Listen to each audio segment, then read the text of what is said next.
puso't isipan, pagsalansan ay aking inikilala. Patawarin niyaing kasalanan. Ako'y kaawaan o mahal kong Diyos, sangayon sa'yo kagandahang loob.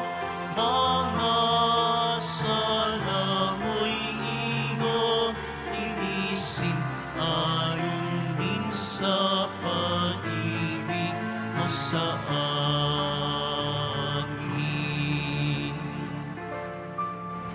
Sa ngalan ng Ama at ng Anak at ng Espiritu Santo. Amen. Ang pagpapala ng ating Panginoong Jesucristo, ang pag-ibig ng Diyos Ama, at ang pakikipagkaisa ng Espiritu Santo naway sumainyong lahat. At sumayo rin.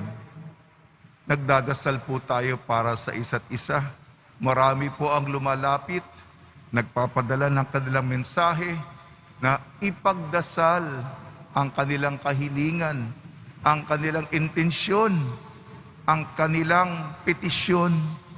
Ito po ay nanggagaling pinaka-personal sa kaibuturan, sa pinakakalooban ng bawat tao na sinsero, nagmamakaawang ilahad sa paanan ng poong Senyor. Tayo po ay nagdadasal para sa isa't isa, tayo ay mapagkumbabang. Poong Senyor, pakinggan niyo po, kaawaan niyo po, paboran po ninyo ang bawat dumalapit sa inyo. Mga kapatid, aminin po natin ating mga kasalanan upang tayo maging marapat gumanap sa banal na pagdiriwang.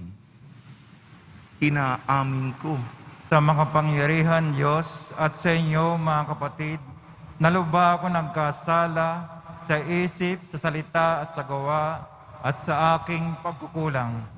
Kaya isinasamo ko sa mahal na Birheng Maria, sa lahat ng mga anghel at mga banal, at sa inyo mga kapatid, na ako'y panalangin sa Panginoong ating Diyos. kaawaan tayo ng makapangyarihan Diyos.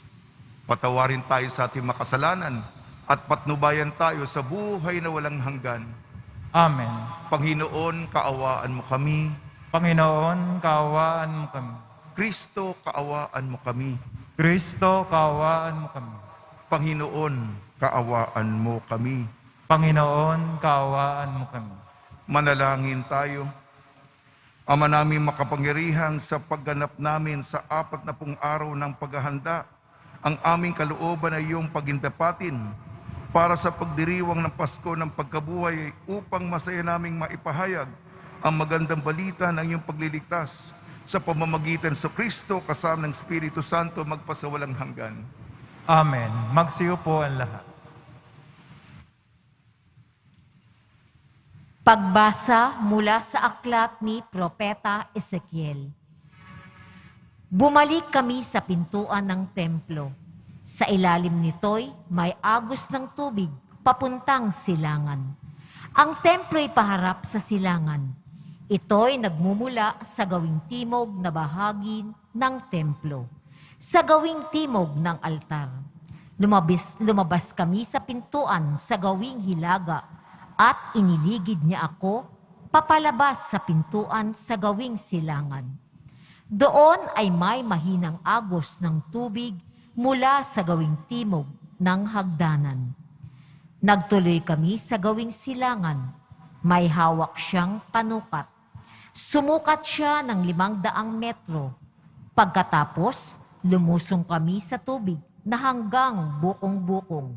Sumukat siya ulit ng 500 metro. At nang lumusong kami sa tubig, ito'y hanggang baywang. Sumukat ulit siya ng 500 metro. Ngunit yaon ay isa ng ilog na hindi na ako makalusong. Malalim ang tubig at kailangang languyin upang matawid. Sinabi niya sa akin, "Tao, tandaan mo ang lugar na ito." Naglakad kami sa pampang ng nasabing ilog. Nang ako'y pabalik na, nakita ko ang makapal na puno sa magkabilang pangpang ng ilog. Sinabi niya sa akin, ang tubig na ito'y papunta sa dakong silangan hanggang sa dagat na patay. Pag-abot nito sa dagat na patay, malilinis ang tubig nito. Lahat ng lugar na maagusan nito ay magkakaroon ng lahat ng uri ng hayop at isda. Pagdating ng agos na ito sa dagat patay, magiging tabang ang tubig sa dagat. Lahat ng lugar na abutin nito ay magkakaroon ng buhay. Sa magkabilang pangpang ng ilog ay tutubo ang sari-saring punong kahoy na makakain ang bunga. Hindi malalanta ang mga dahon nito ni mawawalan ng bunga pagkat ang didilig dito ay ang tubig na umaagos mula sa templo. Ito'y patuloy na mamumunga sa buong taon. Ang bunga nito ay pagkain at gamot naman ang mga dahon. Ang salita ng Diyos. Salamat sa Diyos. Diyos na makapangyarihay, kapiling nating kanlungan. Diyos na makapangyarihay, kapiling nating kanlungan. Ang Diyos ang lakas natin at kanlungan at handang saklolo kung may kaguluhan. Di dapat matakot, mundo'y mayanigman, kahit na sa dagat ang bundok mabuwal. Diyos na makapangyarihay, kapiling nating kanlungan. May ilog ng galak sa bayan ng Diyos, sa banal na templo'y ligaya ang dulot. Ang tahanang lunsod ay di masisira. Ito ang tahanan ng Diyos na dakila. Mula sa umaga ay kanyang alaga. Diyos na makapangyarihay, kapiling nating kanlungan. Nasa atin ang Diyos makapangyarihan, ang Diyos ni Jacob na ating kanlungan. Anuman ang kanyang ginawa sa lupa, sapat ng pagmasdan at ika'y hahanga. Diyos na makapangyarihay, kapiling nating kanlungan. Magsitayo na po ang lahat.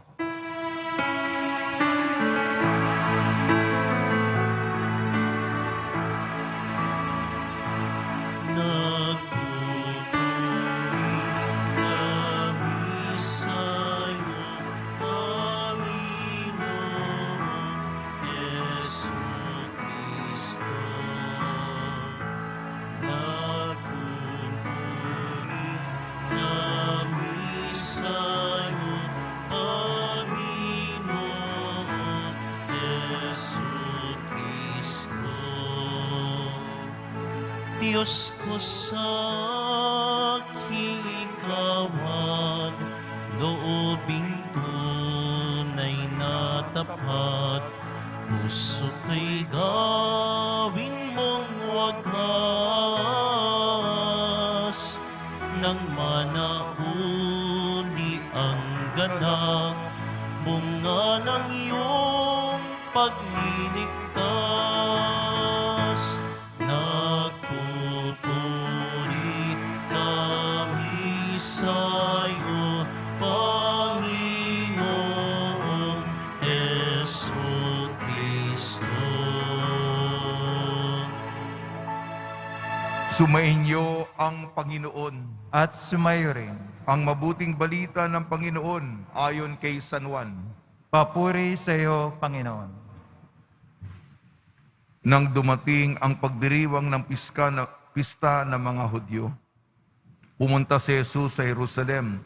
Sa lungsod na ito malapit sa pintuan ng mga tupa, ay may malaking deposito ng tubig na may 5 portiko.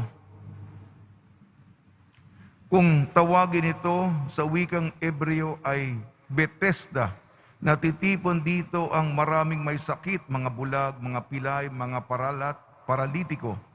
Hinihintay nilang gumalaw ang tubig sapagkat may panahong bumababa ang isang anghel ng Panginoon at Kinakalawkaw ang tubig. Ang maunang lumusong pagkatapos makalawkaw ang tubig ay gumagaling. Ano man ang kanyang karamdaman, doon ay may isang lalaking 38 taon nang may sakit at siya'y nakita ni Jesus. Alam nitong matagal na ang sakit.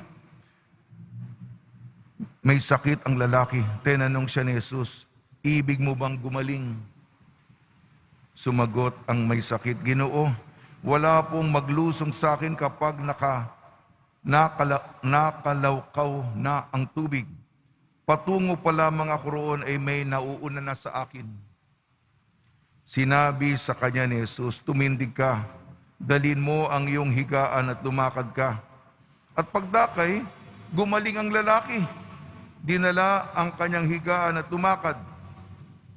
Noon ay araw ng pamamahinga, kaya't sinabi ng mga Hudyo sa laking pinagaling, araw ng pamamahinga ngayon, labag sa kautusan na dalihin mo ang iyong higaan. Ngunit sumagot siya, ang nagpagaling sa akin, ang nagsabing dalihin ko ang aking higaan at tumakad ako. At siya'y tinanong nila, sino ang nagsabi sa inyo na dalihin mo ang iyong higaan at lumakad ka? Ngunit hindi nakilala ng lalaki kung sino nagpagaling sa kanya, sapagkat nawala na si Jesus sa karamihan ng tao. Pagkatapos nakita ni Jesus sa loob ng templo ang lalaki at sinabihan, magaling ka na ngayon. Huwag ka nang magkakasala at baka may mangyari sa iyo ang lalo pang masama. Umalis ang lalaki at sinabi sa mga Hudyo na si Jesus ang nagpagaling sa kanya. Dahil dito, si Jesus ay sinimulang usigin ng mga Hudyo sapagkat nagpagaling siya sa araw ng pamamahinga.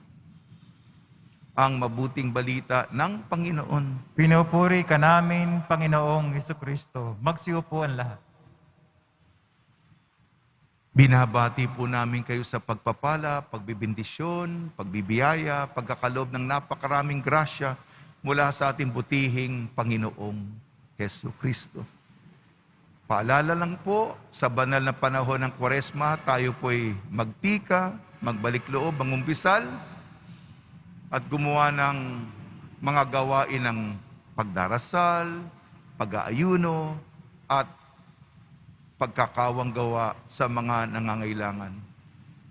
Namnamin po natin ang mensahe ng salita ng Diyos. Propeta Ezekiel, unang pagbasa, sinasabi dito ang bukal, ang tubig na umaagos. At mula dito, sa bukal na ito, dito nakakakuha ng lakas. Sapagkat ang lupa ay binibigyan ng buhay. Ang mga halaman hindi nanunuyo, sapagkat malapit sa pinanggalingan ng tubig, hindi nauuhaw. Luntian, berde, ang mga dahon ng punong kahoy at namumunga ito. Punong-puno ng buhay sapagkat ang tubig, ang bukal ay nagbibigay ng paghihilom, pagpapagaling at ng restorasyon ng buhay. Sa ating ebanghelyo po, ayon kay San Juan, pagpapagaling ni Jesus sa isang lalaking 38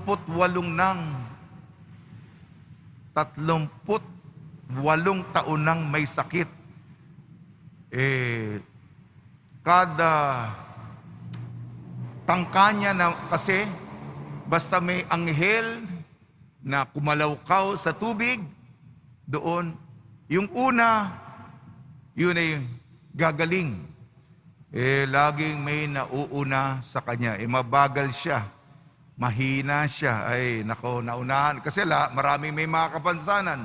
Bulag, pilay, pingkaw, bingi.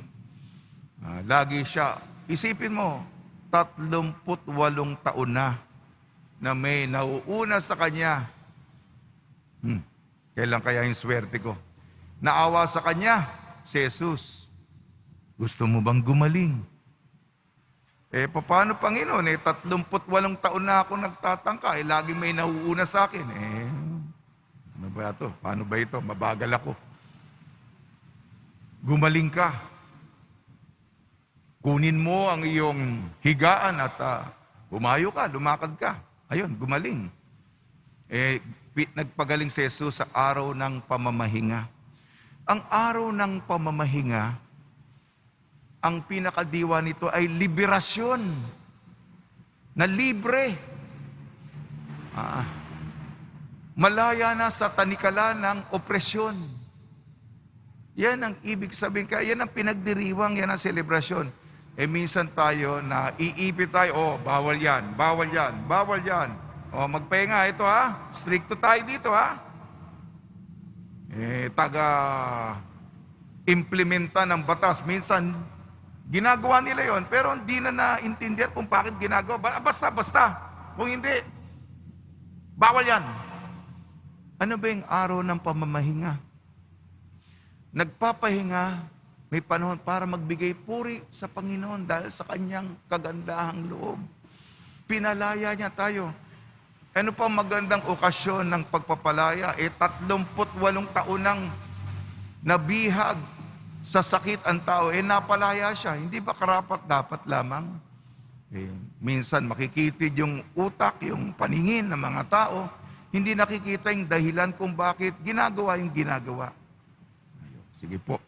Pag nilayan po natin, unang pagbasa, buhay ang pinagkakaloob ng Panginoon. Sa ating Ebanghelyo ayon kay San Juan, paghihilom, pagpapagamot, restorasyon sa tamang kalusugan, pagpapagaling ang inaalok ng Panginoon.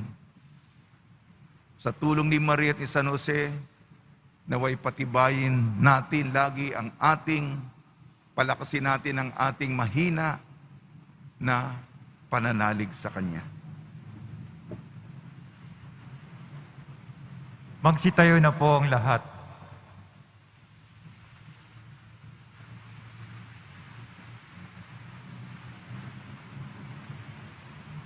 Minamahal ko mga kapatid, habang higit nating nakikilala ang Diyos, lalo natin naunawaan na lubos tayong umaasa sa Kanya.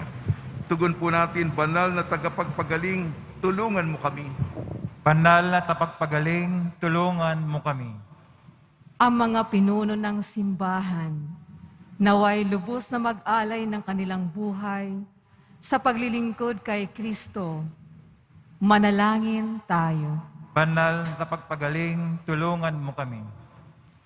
Tayo naway magkaroon ng pusong bukas sa pag-aalay ng sarili at lumago sa pagsunod kay Kristo na may pusong maamo at mapagkumbaba. Manalangin tayo. Banal na tapagpagaling, tulungan mo kami. Tayo naway magkaroon ng tunay na diwa ng kababaang loob sa ating pakikitungo sa mga dukha at mga api at makita natin ang presensya ni Kristo sa kanila. Manalangin tayo. Banal at pagpagaling, tulungan mo kami. Ang mga may sakit, naway makatagpo ng pagmamahal at pagtataguyod sa mga nangangalaga sa kanila. Manalangin tayo. Banal at pagpagaling, tulungan mo kami. Panginoon Diyos, Ama ng mga dukha, bagamat batid namin ang aming mga kahinaan at pagmamalaki, dinggin mo ang mga kahilingan ng iyong bayang nangangailangan ng iyong tulong. Idinadalangin namin sa pamamagitan ni Kristo na aming Panginoon. Amen. Magsiyo po ang lahat.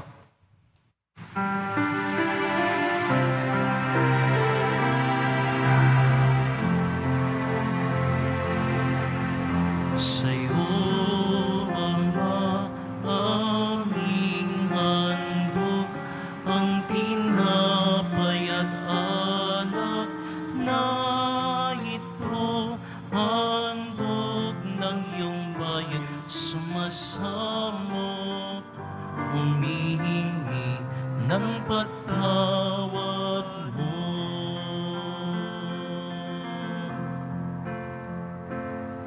Sa pagsunod sa utos mo, nalulugod akong labis, di masukat ang galak ko. pagkat aking iniibig. Sa'yo, Ama, aming handog ang tinapay at alak na ito, handog ng iyong bayan, sumasamot, humihingi ng patawad mo. Magsitayo po ang lahat. Manalangin kayo mga kapatid upang ang ating paghahain ay kalugdan ng Diyos amang makapangyarihan. Tanggapin nawa ng Panginoon itong paghahain sa iyong mga kamay, sa kapuri niya at karangalan, sa ating kapakinabangan at sa buong sambayan niyang banal. Ama namin lumikha, inialay namin sa iyo ang mga kaloob mong ito bilang pagtanaw namin ng utang na loob sa iyong paglingap sa amin araw-araw at bilang pagganap sa iyong pagkupkop sa aming lahat na iyong binubuhay. Sa pamamagitan ng Kristo kasama ng Espiritu Santo magpasawalang hanggan. Amen. Sumainyo ang Panginoon. At sumayo rin. Itaas sa Diyos ang iyong puso at diwa. Itinaas na namin sa Panginoon. Pasalamatan natin ang Panginoong ating Diyos. Marapat na siya ay pasalamatan. Ama naming makapangyarihan, tunay nga marapat na ikaw ay aming pasalamatan sa pamamagitan ng Kristo na aming Panginoon. Sa pagbabakasakali mong kami bubuti, isinugo mo sa Kristo upang pangunahan kami bilang pagsunod sa iyong atas na bigay. Ipinahayag ng iyong anak ang iyong kalooban na mga api at dukha ay kanyang damayan.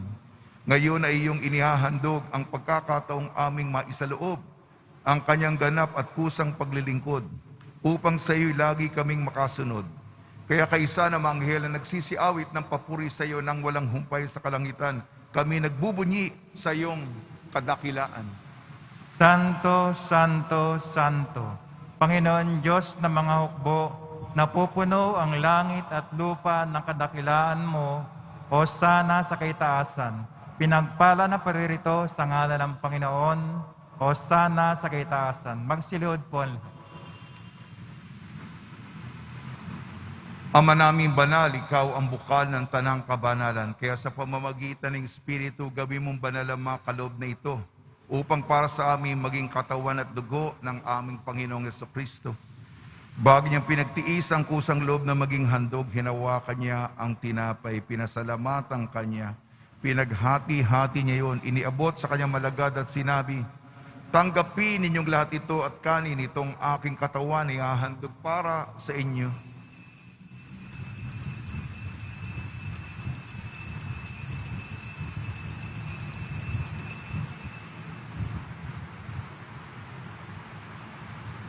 Gayun din naman nung matapos ang hapunan, hinawakan niya ang kalis, muli kanyang pinasalamatan. Inibot niya ang kalis sa kanyang malagad at sinabi, "Tanggapin ninyong lahat ito at inumin. Ito ang kalis ng aking dugo, ng bago at walang hanggang tipan. Aking dugo na ibubuhos para sa inyo at para sa lahat, sa pagpapatawad ng makasalanan. Gawin ninyo sa pag-alala sa akin."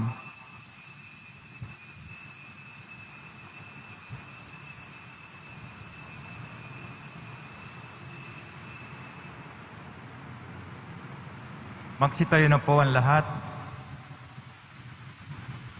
Ipagbunyi natin ang misteryo ng pananampalataya. Si Kristo'y namatay, si Kristo'y nabuhay, si Kristo'y babalik sa wakas ng panahon. Ama, ginagawa namin ngayon ang pag-alala sa pagkamatay at muling pagkabuhay ng iyong anak. Kaya iniaalay namin sa iyong tinapay na nagbibigay buhay at ang kalis na nagkakaloob ng kaligtasan. Kami nagpapasalamat dahil kami minarapat na tumayo sa harap mo para maglingkod sa iyo. Isinasamo namin kami magsasalo-salo sa katawan at dugo ni Kristo ay mabuklod sa pagkakaisa sa pamamagitan ng Espiritu Santo. Ama, lingapin mo yung simbahang laganap sa buong daigdig. Puspusin mo kami sa pag-ibig kaysa ni Francisco na aming Papa at ni Jose na aming Obispo at ng Tanang Kaparian. Alalahanin mo rin ang mga kapatid naming himlay na may pag-asang sila'y muling mabubuhay, gayon din ang lahat na mapumanaw, lalong-lalo na si Norma Asis. Kaawan mo sila at patuloyin sa iyong kaliwanagan.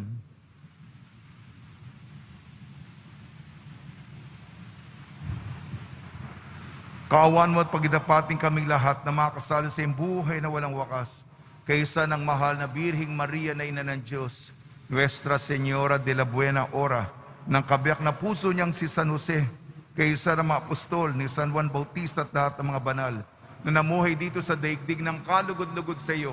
May pagdiwang nawa namin ang pagpupuri sa ikararangal mo sa pamamagitan ng anak na aming Panginoong Heso Kristo.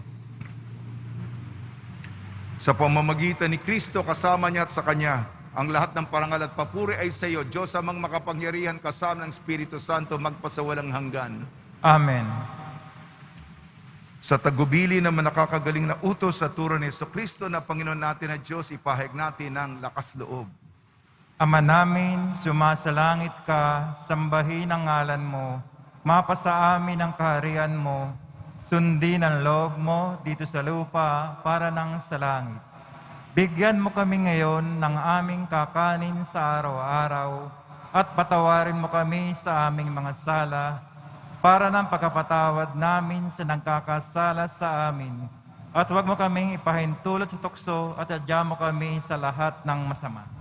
Hinihiling namin kami iadya sa lahat ng masama. Pagkalooban ng kapayapaan, araw-araw iligtas sa kasalanan at ilayo sa lahat ng kapahamakan. Samantalang aming pinananabikan ang dakilang araw ng pagpapahayag ng tagapagligtas naming si Jesucristo. Sapagkat iyo ang kaharian at ang kapangyarihan, ang kapurihan, magpakailanman. Amen. Panginoon Jesucristo, sinabi mo sa mga apostol, kapayapaan ang iniiwan ko sa inyong aking kapayapaan, ibinibigay ko sa inyo. Tungyan mo ang aming pananampalataya at huwag ang aming mapagkakasala. At pagkalooban mo kami ng kapayapaan at pagkakaisa sa iyong kalooban, kasama ng Espiritu Santo, magpasawalang hanggan. Amen. Mga kapatid, mga kaibigan, sumanyan po ang kapayapaan ng ating Panginoon. At sumayo rin. Magbigayan po tayo ng kapayapaan sa isa't isa. Kordero ng Diyos na nag-aalis ng mga kasalanan ng sanlibutan, maawa ka sa amin. Kordero ng Diyos na nag-aalis ng mga kasalanan ng sanlibutan, maawa ka sa amin. Kordero ng Diyos na nag-aalis ng mga kasalanan ng sanlibutan, pagkaloob sa amin ang kapayapaan. Magsilod po ang lahat.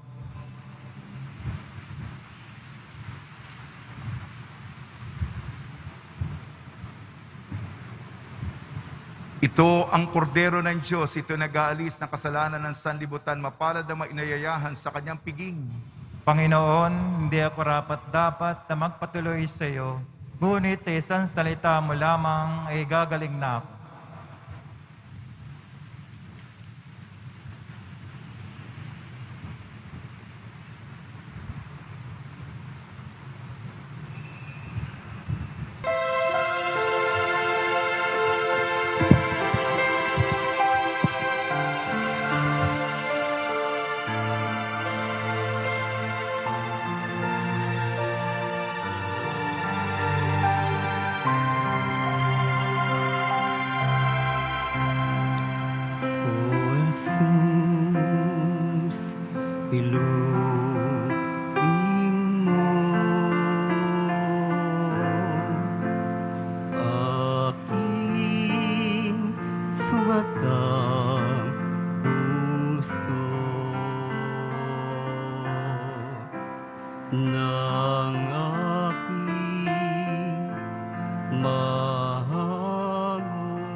Kapwa ko kasing bigo, apis at pait, ihong patamisin at haghang ang sakit ng magningas ang rikit. O Jesus, inumin mo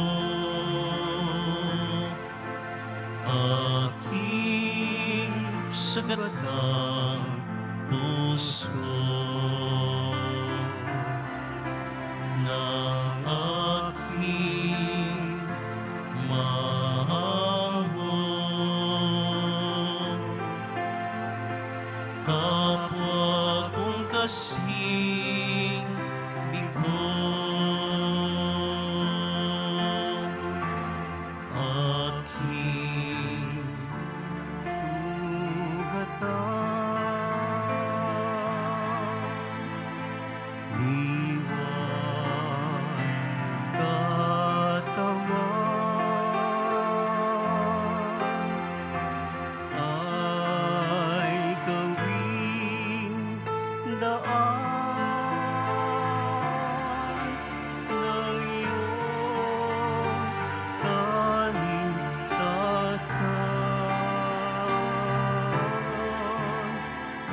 Jesus, ilumin mo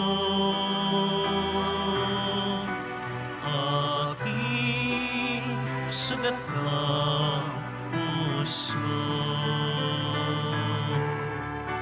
ng aking mahal.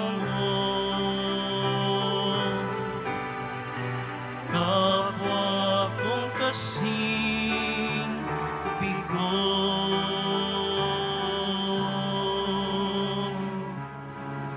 kapwa kong kasing bigo.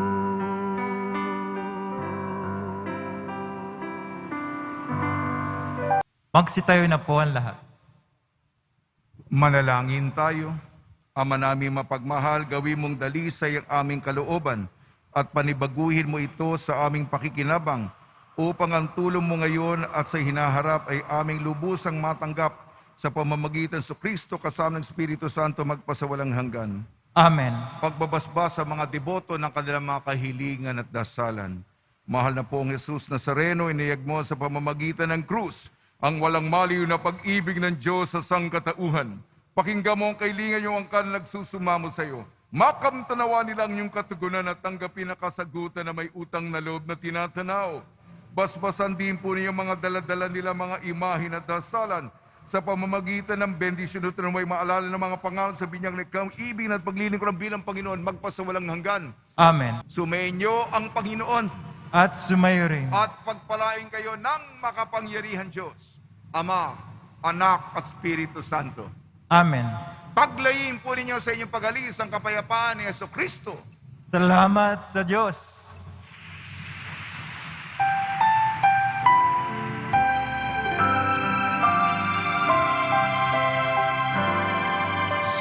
Padre Jesus Nazareno, sinasamba ka namin, pinipinto ka namin, aral mo ang aming buhay at kaligtasan. Nuestro Padre Jesus Nazareno, iligtas mo kami sa kasalanan. Ang krus mong kinamatayan ay sagisag ng aming kaligtasan. Nuestro Padre Jesus Nazareno, dinarangan ka namin. Nuestro Padre Jesus Nazareno, nilulwalhati ka namin. Nuestro Padre Jesus Nazareno, dinarangan ka namin. Nuestro Padre Jesus Nazareno, nilulwalhati ka namin.